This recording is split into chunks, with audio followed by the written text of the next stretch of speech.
यांत्रिक ऊर्जा को ऐसे प्रकार की पदार्थ के विद्युतीय ऊर्जा में परिवर्तन करने वाली मशीन अल्टरनेटर या ऐसी जनरेटर कहलाती है। यह फैराडे के विद्युत चुम्बकीय प्रेरण के सिद्धांत पर कार्य करती है। जब किसी भी चालक एवं चुंबकीय क्षेत्रों में बीच सापेक्ष गति के कारण चुंबकीय बंध रेखाओं को छेद करता होता है तो उस चालक में विद्युत वाहक बल उत्पन्न होता है।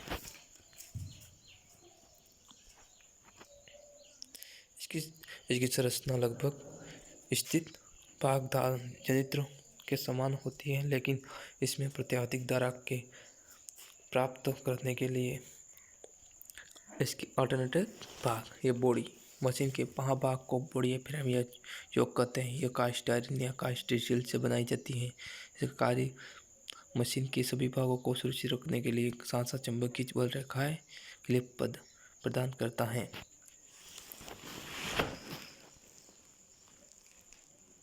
स्टेटर, इसमें मुख्य आर्मेचर कोर होती है। एडी करंट या हिस्टैरिसीन लॉस कम करने के लिए आर्मेचर कॉइल को सिलिकॉन स्टील की वार्निश लेपित पत्ती को जोड़कर बनाया जाता है। इसमें खुले स्लॉट प्रयोग किए जाते हैं ताकि कॉइल खराब होने या जलने के बाद भी आसानी से परिवर्तन किया जा सकता है।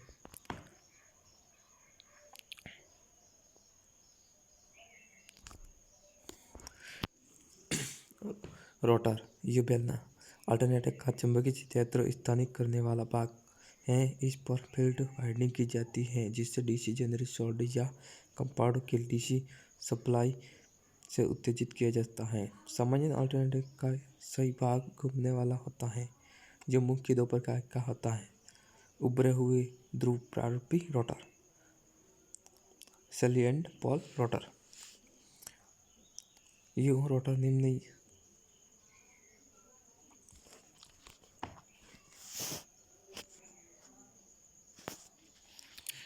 निम्न या मध्य गति वाले अल्टरनेटर से प्रयोग होते हैं। ये व्यास बड़े और अक्षीय लंबाई में छोटे होते हैं।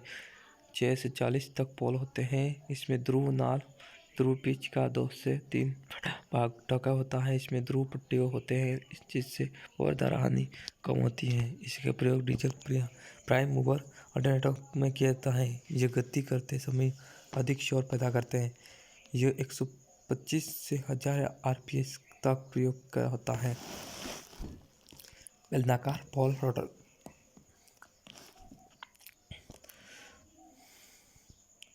यह उच्च गुणन गति वाले अल्टरनेटर में प्रयोग होता है। यह व्यास में छोटे और अक्षीय लंबाई में बड़े होते हैं। इसका प्रयोग स्टील टर्बाइन अल्टरनेटर तथा टर्बो अल्टरनेटर में किया जाता है।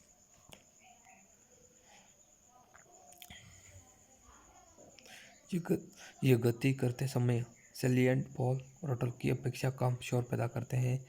ये 1500 से 3000 आरपीएस तक प्रयोग में लिए जाते हैं। उत्तेजक, अल्टरनेटर के रोटर शाफ्ट पर ही 120 वोल्ट या 250 वोल्ट तक का डीसी शंट जनरेटर या कंपाउंड जनरेटर का उत्पन्न करता है जो स्लिप रिंग इसमें स्लिप रिंग लगी द्वारा उत्तेजित होता है। अल्टरनेटर का द्वारा प्रेरित विद्युत वाहक बल की आवृत्ति, किसी अल्टरनेटर में प्रेरित होने वाले विद्युत वाहक बल की आवृत्ति फील्ड पोल की संख्या तथा रोटर गुणन गति के अनुक्रमानुपाती होता है। सूत्र है F बराबर PN/120। F विद्युत वाहक बल की आवृत्ति, P पोलों की संख्या, N रोटर की गुणन गति।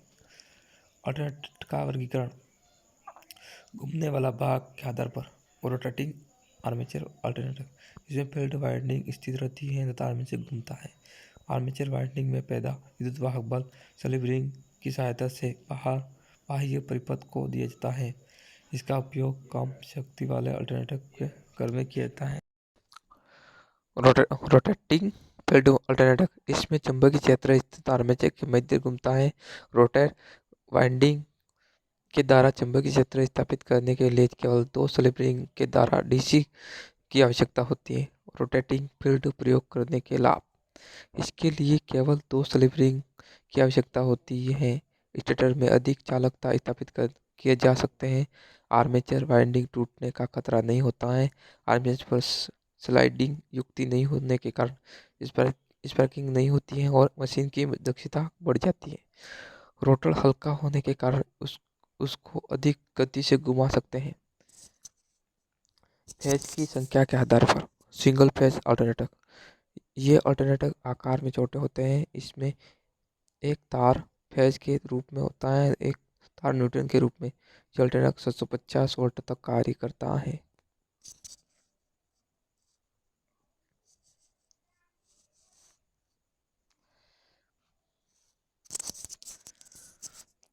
Polyphase alternator. इसमें 3 फेज की वाइंडिंग एक दूसरे से 120 डिग्री पर स्थापित की जाती है।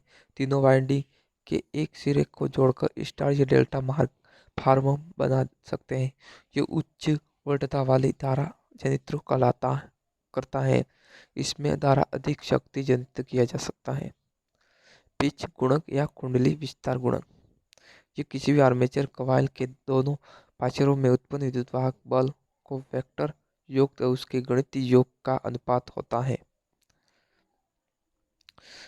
केपी बराबर cos A बटे 2, जहाँ एक कॉइल के दो पार्श्वों के बीच अंतर, इसमें कोई मात्रक नहीं होता है। इसका अधिकतम मान 1 होता है। डिस्ट्रीब्यूशन फैक्टर, वह गुणक जिससे उत्पन्न विद्युत वाहक बल को गुणा करने सहित विद्युत वाहक बल ज्ञात किया जा सके, डिस्ट्रीब्यूशन फैक्टर कहलाता है। जहाँ प्रति फेज प्रति पोल खांचों की संख्या तथा बी बराबर 180 बटे पोल प्रति पोलो खांचों की संख्या, इसका मान सदैव इकाई से कम होता है। अल्टरनेटर का विद्युत वाहक बल समीकरण ERMS बराबर 2.22 phi F Z K P K D volt होता है और EVN 4.44 phi F T P T D volt होता है। एफ प्रति पोलो की संख्या, एफ फ्रीक्वेंसी, जेड प्रति पेज चालों की संख्या, टी प्रति कॉइल टर्न की संख्या, के पी फिक्ट फैक्टर और के डी डिस्ट्रीब्यूशन फैक्टर।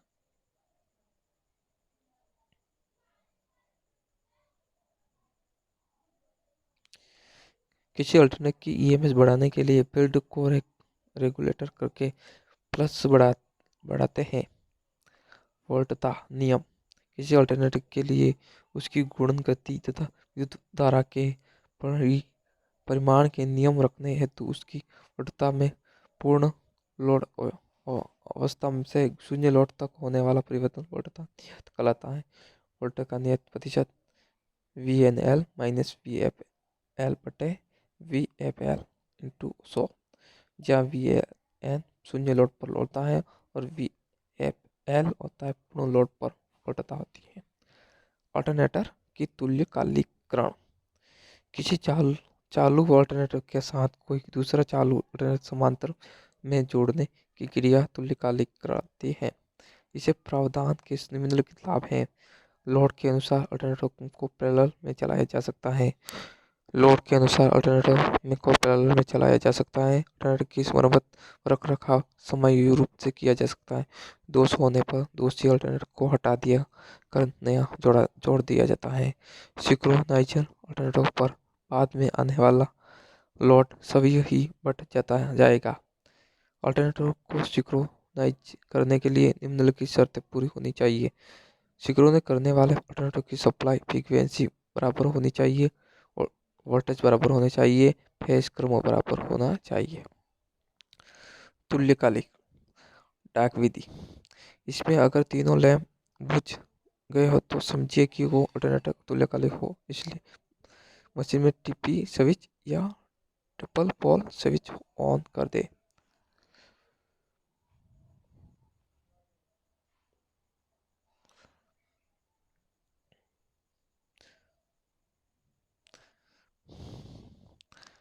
दूसरा, ब्राइट लैंप विधि, अगर तीनों लैंप युग पूर्ण रूप से प्रकाशित हो गए हो तो अल्टरनेटर तुल्यकालिक हो गए।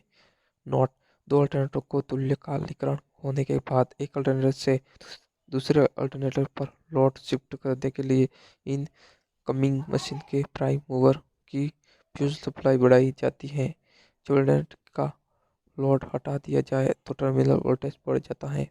जब दो अल्टरनेटर समांतर क्रम में चल रहे हो तो यदि एक को डिस्कनेक्ट करना हो तो एक अल्टरनेटर का लोड दूसरे अल्टरनेटर पर तब्दील कर देना चाहिए। अल्टरनेटर की शक्तियाँ, इसमें भी शक्तियाँ होती हैं डिसीजन में। पहली तामा शक्ति, स्टैंड फील्ड शक्ति, दूसरा रोटेट फील्ड शक्ति। दूसरी यांत्रिक शक्ति, अल्टरनेटर में घूमने वाला भाग के कारण वायु के घर्षण में बियरिंग के घर्षण से पुरुष के स्प्रिंग घर्षण से होने वाली शक्ति यांत्रिक शक्ति कहलाती है। महत्वपूर्ण स्मृति तथ्य, जब कोई कुंडली चुंबकीय फ्लक्स का समकोण प्रच्छेदन करते हैं तो उसमें पैदा होने वाला विद्युत वाहक बल अधिक होगा। अल्टरनेटर की आउटपुट केवीए या एमवीए में व्यक्त की जाती है। अल्टरनेटर की आउटपुट फ्रीक्वेंसी को नियत रखने के लिए प्राइम मूवर की गुणन गति को समायोजित करना पड़ता है।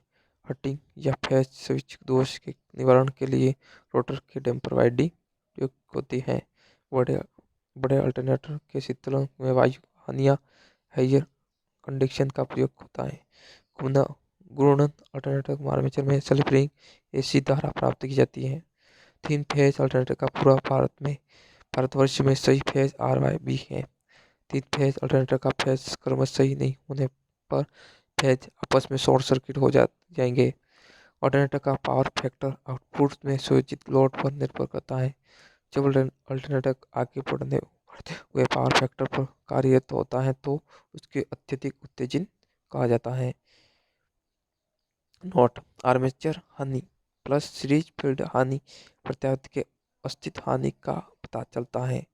प्रत्यावर्ती दक्षता आउटपुट बटे इनपुट इंटू 100 होता है। यह नियत प्लस हानि इंटू 100 होता है। प्रत्यावर्ती की दक्षता ज्ञात करने के लिए उसमें होने वाली हानि को ज्ञात करना आवश्यक है।